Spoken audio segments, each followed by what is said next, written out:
Les savants nous disent, le mariage est un des engagements les plus importants de la vie de l'être humain, l'insan. Car soit il préservera sa moitié de sa religion, ou soit il égarera sa famille et lui-même, wal'iyadu billah.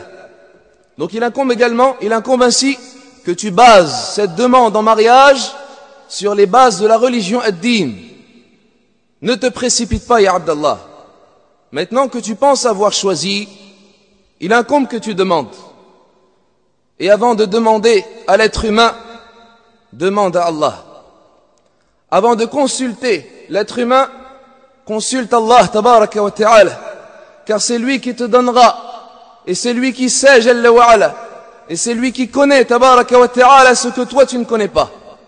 Tu penses que cette femme est la femme qui te convient. Tu penses que cet homme, ya urtil karima, est l'homme qui te convient, mais tu ne sais pas ce que c'est Allah, jalla wa ala.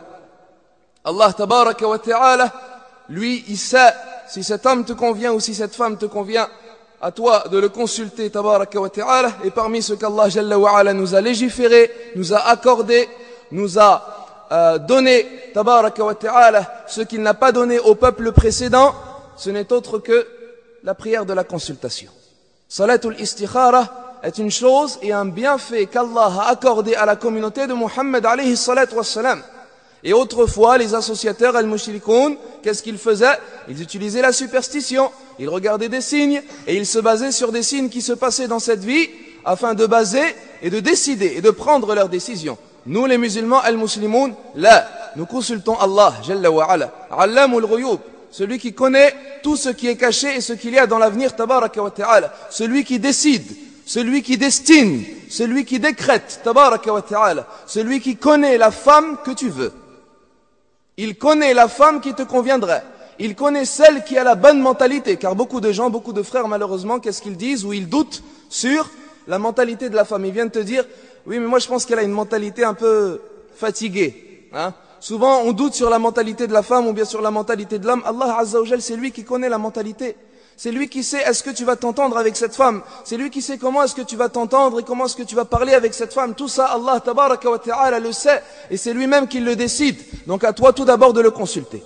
Et salatul istikhara, c'est une chose qui doit rester avec toi en permanence toute ta vie, dans toutes tes affaires. Le prophète sallallahu alayhi wa sallam effectuait la prière de la consultation pour toutes ses affaires, sallallahu alayhi wa sallam. Donc consulte Allah jalla wa ala. Et sache également que lorsque tu vas demander cette femme en mariage, cette demande, fais comme si que tu l'as demandé à Allah tabaraka wa ta'ala. Cette demande, fais comme si que tu l'as demandé à Allah jalla wa ala. Dédie-la à Allah tabaraka wa ta'ala. Fais en sorte tout d'abord de craindre Allah azza wa jal même dans cette demande. Ya akhil karim, tu vas commencer ton mariage, tu vas commencer cette vie. Ne la gâche pas dès le départ. Commence-la comme il le faut. Crains Allah tabaraka wa ta'ala. Base ce mariage sur une base et sur des fondements de la piété at-taqwa. Ne commence pas à tout gâcher.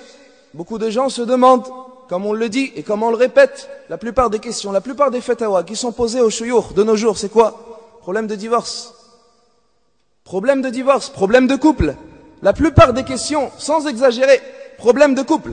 Le plus grand nombre de temps que passent les gens de science et les savants à répondre aux questions de nos jours et à l'actualité et à cette époque, c'est pour résoudre des problèmes de couple. Pourquoi cela? Car ils n'ont pas basé leur mariage sur des bonnes bases. Donc au lieu de le regretter, réfléchis. Consulte Allah tabaraka wa ta'ala. Et lorsque tu auras choisi cette femme, sois sincère à Allah jalla wa ala. Car malheureusement, beaucoup de gens et beaucoup de jeunes, lorsqu'ils ont choisi une femme, ils ne veulent plus que cette femme. Lorsqu'ils l'ont choisi, khalas, il n'y a plus de consultation à Allah Azza wa Jal. Même dans l'istikhara, c'est plus une istikhara, c'est une dua. Demande à Allah Azza wa Jal de lui accorder cette femme. Il veut que cette femme. Il pense qu'à elle. C'est pas ça l'istikhara. L'istikhara, tu demandes à Allah si cette femme te conviendra.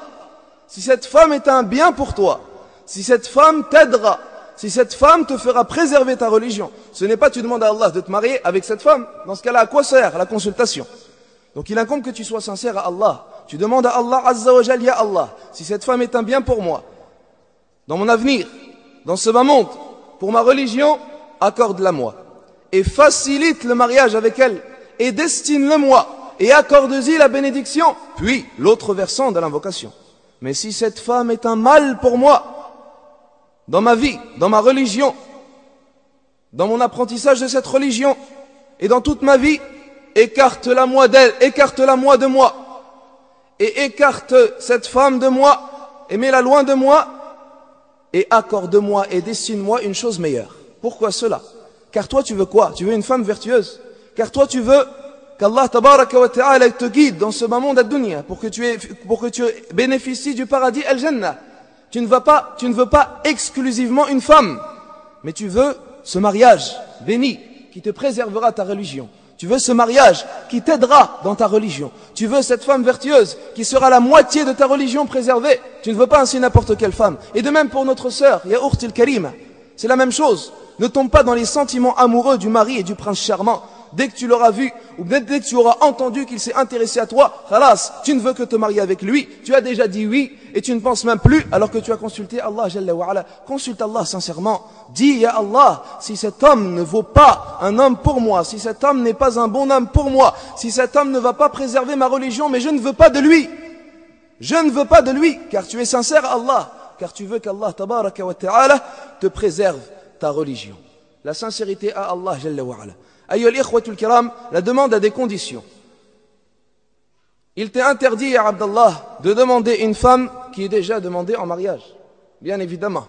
Il t'est interdit également, et ceci selon la divergence des savants, il t'est interdit également de demander en mariage une femme qui aura été divorcée et qui est encore dans sa période de viduité al-idda. Ceci sont des conditions. Et lorsque tu t'engages à demander une femme en mariage, ya Abdallah, il faut savoir également comment la demander. Tu demandes à qui? Tu demandes à qui? À elle-même? Hein? Tu demandes à sa mère, à son frère, à son père, à son tuteur. À qui tu demandes la femme en mariage? C'est une question très importante. Car malheureusement, beaucoup de gens, beaucoup de jeunes, jouent les héros. Ouais, ça y est, j'ai choisi, etc. Mais après, quand il consiste à demander et à se mettre en position d'homme devant le père de cette femme, tu le vois plus. Il va commencer à envoyer un texto et un mail et à envoyer quelqu'un pour aller la voir, etc. Mais pour aller voir le père, très difficile. Non, il n'a pas la même mentalité. Quoi, il n'a pas la même mentalité? Ton beau-père, il va rester ton beau-père jusqu'à la mort. Tu devras vivre avec lui, l'inviter, discuter, savoir parler avec lui, savoir rigoler avec lui, avoir un bon comportement envers lui. Ça sera ton beau-père. Il faut que tu restes avec lui jusqu'à ta mort. Donc il incombe de commencer ces relations dès maintenant. Quand tu demandes ta femme en mariage, ya Abdallah, c'est un conseil de notre part, et de ma part plus personnellement. Va voir directement son tuteur. N'essaye pas de feinter. Allah Azza wa Jal feintera wal'iyadhu billah avec toi. N'essaye pas de commencer par al-haram wal'iyadhu billah. N'essaye pas de commencer à discuter, à téléphoner, à chatter, à envoyer un texto. Pourquoi cela? Pourquoi tu gâches tout? Demande à son tuteur. Est-ce que toi tu aimerais, lorsque tu auras une fille, que ta fille discute avec un homme sans que tu sois au courant? Est-ce que tu aimerais qu'un homme chatte avec cette fille alors que tu ne connais même pas cet homme, alors qu'il va peut-être feinter, ou la tromper, ou la draguer? Tu aimerais pas cela. Et comme le disent les savants, kama tadinu tudan, comme on fait, comme vous faites, on fera avec vous. Eh bien de même, fais attention et respecte le père de cette femme et respecte son tuteur. Et nous disons et nous rappelons la chose très importante concernant le tuteur, car malheureusement de nos jours, beaucoup de jeunes musulmans et malheureusement également de jeunes musulmanes s'amusent avec le statut du tuteur. Mon père fait pas la prière et il boit de l'alcool. Il a refusé que je me marie. Est-ce que je peux choisir un autre tuteur? De l'autre côté, son père fait pas la prière, pratique pas la religion. Est-ce que je peux trouver un autre tuteur pour la fille? C'est son père, Yahi. Tu veux changer de père? Tu veux lui donner un autre tuteur? Est-ce que tu es à la place de ce père pour accorder cela? Nous disons non, ce n'est pas comme cela. La tutelle, le tutorat d'une femme n'est pas à déplacer comme cela, comme on le veut et comme il nous semble. Mais ceci est très délicat, ya Abdallah. À toi de faire attention à cela. C'est son père. C'est le père de cette femme. Il est responsable d'elle devant Allah tabaraka wa ta'ala. Ainsi, ce tuteur, malgré sa religion, malgré son éloignement d'Allah tabaraka wa ta'ala, malgré le fait qu'il ne craigne pas Allah jalla wa ala comme toi tu le voudrais et comme Allah tabaraka wa ta'ala le voudrait, il t'incombe de le respecter et de patienter et de suivre les réponses de l'istikhara. Si Allah Jalla wa Ala te complique la tâche, si Allah Tabaraka wa Ta'ala voit et fait en sorte que le mariage ne se passe pas comme il le faut et que le tuteur refuse, eh bien c'est un signe de la part d'Allah. Pourquoi tu te compliques la vie? Pourquoi tu t'entêtes à vouloir te marier avec cette femme? Allah te montre que tu ne dois pas te marier avec elle. Non, mais les gens s'entêtent. Pourquoi? Parce que les frères, ils veulent absolument se marier avec cette sœur. Et parce que la sœur, elle veut absolument se marier avec ce frère. Pourquoi cela? Parce que la famille, à l'origine, n'était pas au courant. Et que le dialogue s'est effacé, s'est passé en l'absence et sans que la famille soit au courant. Donc nous disons, tu es un homme, tu vas demander la main à son père. Et tu regardes ce qu'Allah Azza wa Jal te destine.